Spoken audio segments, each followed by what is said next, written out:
Anxiety is fear of the unknown. But Jesus wasn't afraid of the unknown. He was afraid of what he already knew was coming. The cross, the pain, the separation from the Father. He felt every bit of that the night before in the garden. And still, he got up. That's what helps me get through. I know what it feels like to think you're losing your mind because of anxiety, and I know what it feels like to wonder if God even sees it. My first panic attack happened when I was sitting at work eating lunch. My throat started to close up, I couldn't breathe, my heart is racing out of my chest. I thought I was dying.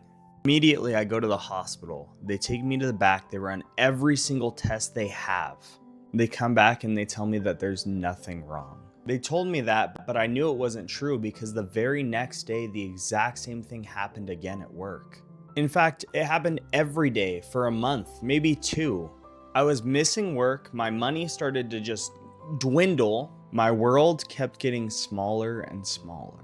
All I could think in my head is, am I going crazy? What's happening? I kept going to the hospital, they kept saying nothing is wrong.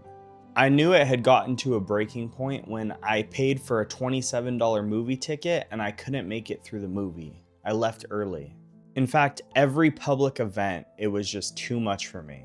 It wasn't until I went back to the Bible, I really read it, and I found one person that felt the exact same way I did. That person was Jesus. You see, anxiety is the fear of what hasn't come yet.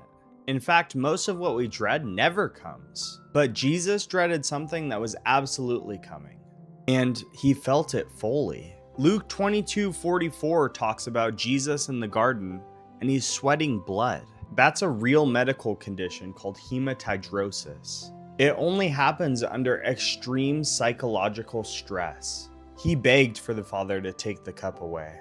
And his closest friends were asleep right next to him when he needed them the most. The Prince of Peace on the floor in the garden in what looks like a panic attack. He knew what was coming, the pain, the cross, the separation, and yet what does he do? He says, "Not my will, but yours," and he gets up. You don't beat anxiety by controlling the outcome. You beat it by releasing the outcome. That's not weakness, that's the hardest thing a person can do. Jesus modeled it the night before the worst day of his life. Surrender is not giving up. Surrender is how you get up. So the question isn't whether you're going to feel it or not, because you will. The question is what you do when it hits. And I want to give you one thing, one move that's changed everything for me. Next time anxiety hits, don't fight it. You have to allow anxiety to come in and be there. You have to accept the fact that it's there and it's okay that it's there. Your mind controls your body, and what you focus on in your mind will lead your body in the direction that you need to go.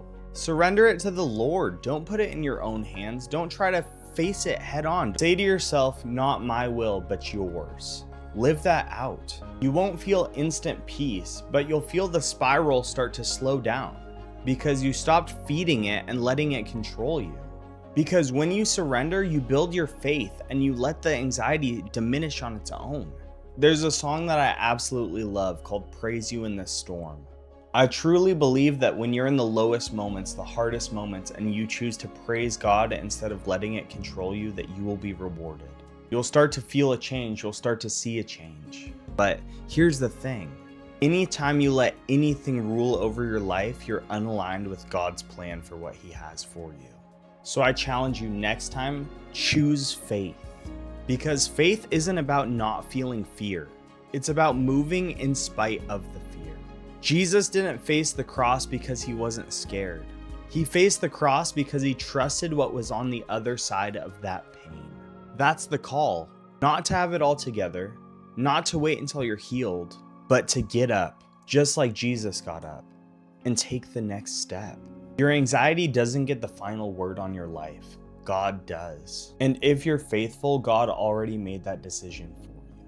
Listen, guys, anxiety is a treacherous thing. It's something that I truly have faced for the longest time, and for the longest time, it was destroying my life.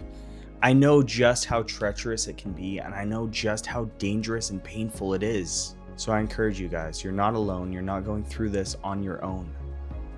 Even though your world gets smaller and smaller, you can't let it rule over you. The first time I went out to the movies alone, it was for a movie I'd been waiting for the longest. I love the Jurassic Park series, and the newest Jurassic World came out. I was so hyped to see it, but deep down I was so terrified because I knew that the anxiety was going to come. So what did I do? I pushed through it. Let me tell you, the first time watching that movie, I didn't remember most of the plot, to be honest. But making it through that anxiety, conquering it, coming out of the movie theater after the movie had finished, it meant so much more to me than people probably will ever realize. So hang in there, stay strong, be faithful.